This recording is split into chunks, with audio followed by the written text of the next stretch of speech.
Good afternoon, buds. Today, we will be going over the story Human Trauma. It is one of the two stories that I am currently writing. This one is far more upbeat and enjoyable than the other one, Interloper. I hope you enjoy. If you do, please like and comment. Let me know what you think, and let me know what you wish for me to record next. I hope to hear from you. Human Trauma. Prologue. The Drawn Station, a moderately sized relay station on a small agricultural world in the Rentic star cluster. It was probably one of the most far out there locations the Galactic Union had to offer. Most of the personnel who got assigned here are forced out here as either part of a wisening experience or as a needed commitment for them to be allowed to continue their advance in career. Sis, regrettably, was part of the latter. He had spent the last 4 standard cycles on a cushy assignment on his home world of Thoratek. There, he was a middle manager for a trauma unit in one of the smaller collectives high in the mountains. Calling it a trauma unit seemed like a joke in retrospect. The most trauma he would ever see was a young fledgling who needed their wings splinted, or a panicked first-time mother whose hatchling was having trouble during their first molt. Ever since he got sent here by the Union Hospital Services, he had a rude awakening to what a trauma unit could truly be. Each day, he has been dealing with different injuries, ranging from simple lacerations to far more complex radiation burns. That difficulty and need to always be thinking on your feet was only complicated further by having to constantly refer to deep lexicons of medical journals regarding each species that ended up in his ward's beds. He never knew he could learn on the fly how to remove a necrose flight bladder out of a Rulian's guts, while his triage nurse held a datapad with instructions on how to do so. But he now knows that he is quite able to do that. Today had begun like any other in the office. He woke up, ate a simple breakfast of sucrose syrup and water, followed by him going and flying laps in the station's exercise wing to help him wake up. Once he had made it to the office, he took to his usual duties of overseeing simple procedures and making diagnostic calls based on the triage nurse's information. He had almost made it to the end of the work shift when he could hand the ward over to his nocturnal counterpart, Dr. Farus. Sis nearly fell out of his chair in shock when the alert alarms blared out overhead. Alert, Trauma Black to Treatment Room 5, ETA, now. Alert, Trauma Black to Treatment Room 5, ETA, now. Trauma Black was something he had never experienced in his medical career. Few ever did. It being a Trauma Black meant that either the species was completely unknown to the Galactic Union or was so new to being brought into the fold, it might as well be a complete mystery. As he rushed out of his office towards Trauma Room 5, Sis saw his triage nurse and the xenohematologist moving down the hallway in front of him. He fluttered his wings and closed the gap between them. "Nurse Putrick, do you have any word on what has come in so far?" he questioned, as he started to walk next to her hulking frame. She looked towards him and said, "Not much yet, Doctor. All we heard from the on-site nurse was that the subject was having a massive hemorrhage." Well, at least we have that much information so far, he thought. Hopefully, the xenohematologist can synthesize enough proxy blood to keep them alive, while we buy whatever time we can. The 3 of them rounded the corner into Trauma Room 5. The sight made all of 4 of Sis's stomachs churn in his carapace. 3 of the nursing staff were lying on the ground, seemingly unconscious. Another creature was standing over them. It looked disgusting. It had a soft pink exterior and some form of loose covering over its lower appendages, while its two forward-facing eyes were just underneath some thick black fur. It was gripping in its hands a large piece of metal that was impaled through its torso. With its other hand, it was gesturing down at the three staff on the ground, seemingly in a panic. Both the nurse and xenohematologist fainted upon seeing the display. Sis nearly fainted himself, if not for Nurse Putrick collapsing onto him, having jarred him from fading consciousness. He steeled his nerves and sputtered out, "What in the great brood's name happened?" The creature looked up at him and narrowed its gaze on his ID badge. It bared its teeth at him and started to walk forward.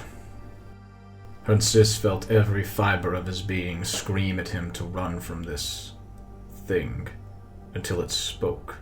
Its voice was soft, calm, and collected. "Oh, thank God you made it, Doc.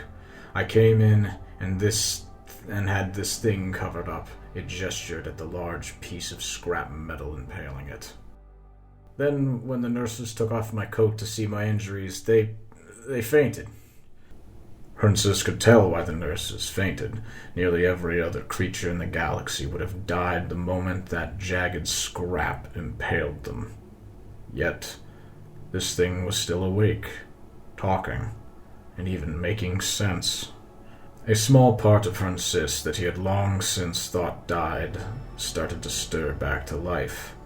That little hatchling deep inside his soul that wanted to learn, that wanted to know every how the universe had to offer.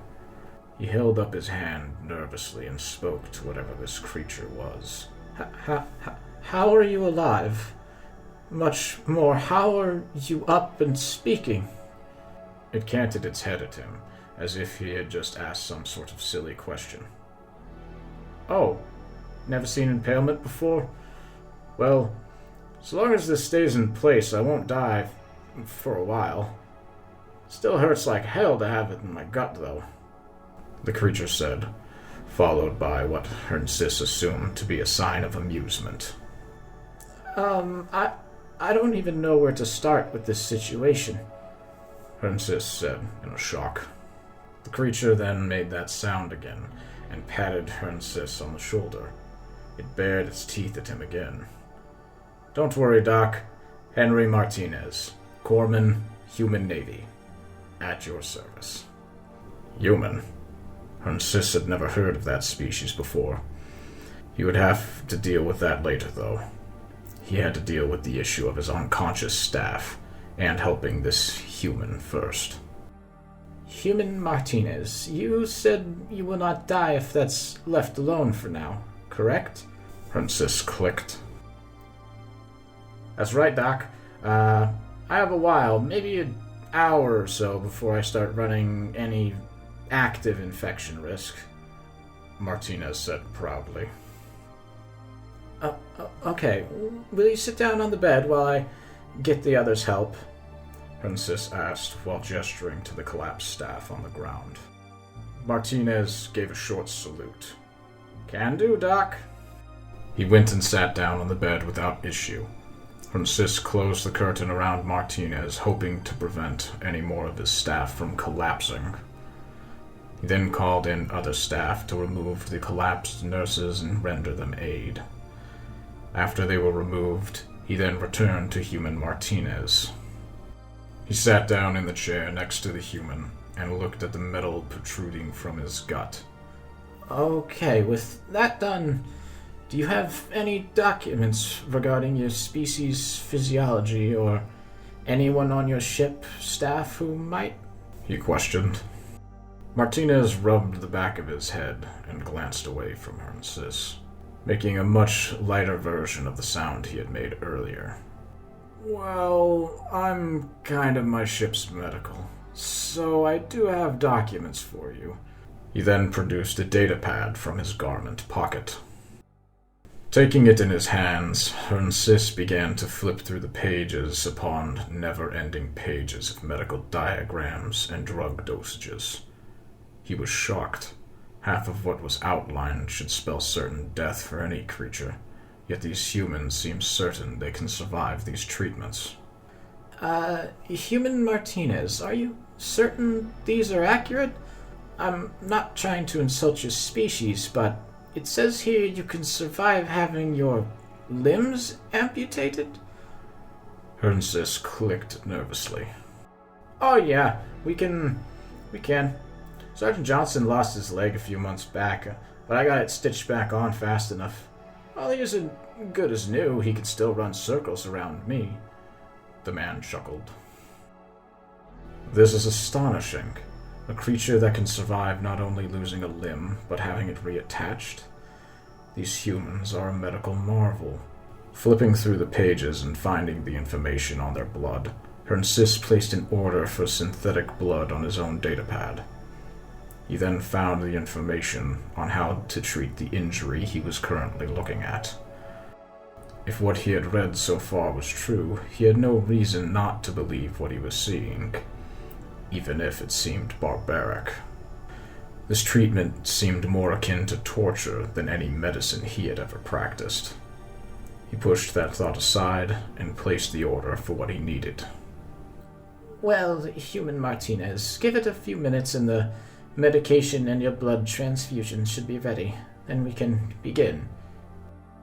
Perfect. I want this thing out, and I bet the guys back on the ship are worried, he said, scratching at his chin. The two of them sat there for a few minutes until the items arrived. Once all the needed items were ready, Hernsis sterilized himself and Martinez with a quick UV treatment.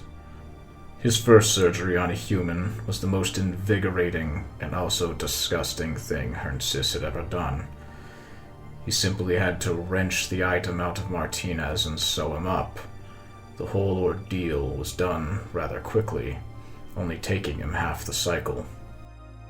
The most amazing part was the human Martinez. He sat there and chatted pleasantly while Hernsis was stitching up his numbed torso. The experience was surreal from Hernsis' point of view. By all logic, the human Martinez should not be alive. But here he is. Following the surgery, Martinez was made to stay under observation for the next 2 local cycles, ensuring no complications took place. During that time, Hernsis stopped in each cycle, bringing food into the human and chatting with him further. None of the nurses who heard about the human's injury would go into the room. They seemed afraid of him. While Hernsis understood why they would not believe him when he tried to explain how polite and cordial Martinez was, it was still shocking to see them refusing to even approach the door. Eventually, Martinez had to leave, returning to his ship.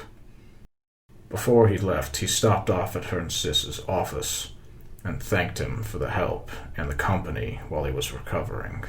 Hernsis was more than happy to have helped. It was his job, after all. Following this experience, Hernsis put in a message to the director of the Galactic Union Hospital Services to ensure that adequate information about these humans was sent out quickly. Attached to his memo was a request to have Human Martinez transferred from Human Naval Service to the station at Drawn to help train his staff regarding his species and their treatment. Thank you everyone for listening to the prologue to the story Human Trauma. I plan to continue reading this story as well as my other story, Interloper. I will upload them as quickly as I am able to and get them out in the community for those who wish to listen in audio format instead of reading. Please let me know what you thought about today's story in the comments section below.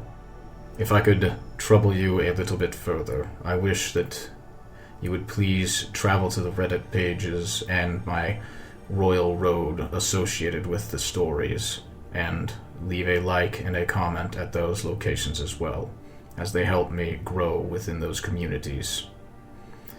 Thank you very much for your time, and please, Have a nice day.